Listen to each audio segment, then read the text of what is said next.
nation at the request of the Attorney General. She just did a Michael Cohen.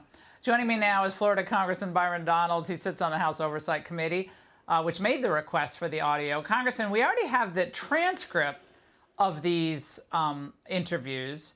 So why are they afraid to let us hear Joe Biden answer the actual questions? Laura, it's good to be with you. Let's be honest. They're afraid to let the audio out because they don't want the American people to hear Joe Biden.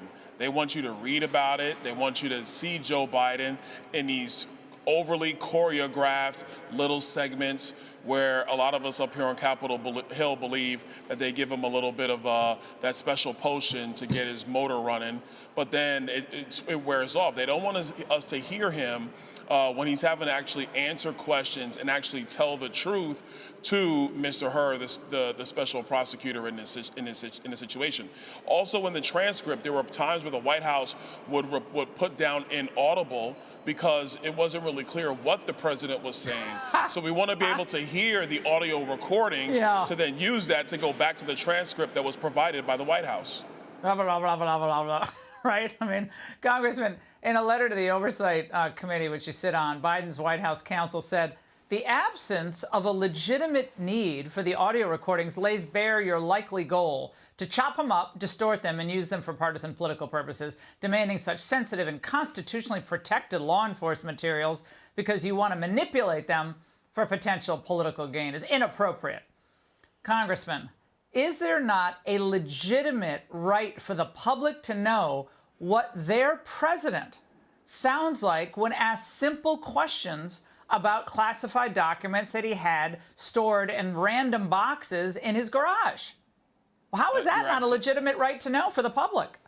The public does have a right to know. We should be getting that information for the American people, especially considering the fact that Joe Biden had those documents from when he was vice president of the United States, when he was a United States senator, which is a violation of the statute dealing with classified information. That's a clear violation. He had no rights to those documents. Secondarily, what is also clear is that you had White House employees go over to the Penn Biden Center months before they miraculously said, oh my gosh, we might have found documents too. This is another cover-up, in my view, by the White House counsel and, frankly, Merrick Garland for Joe Biden. That's why we need to get to the bottom of this. Joe Biden, if he had nothing to hide, if everything was on the up and up, if he simply just forgot about a couple of files, then why not release the audio file so we can actually hear the president go through this piece by piece? I think he sounds probably really confused in the answers. That's my estimation of what's going on. It's more he's confused perpetually in this recording, and I think it would sound probably terrible. Otherwise, I'd be like, yeah, release it.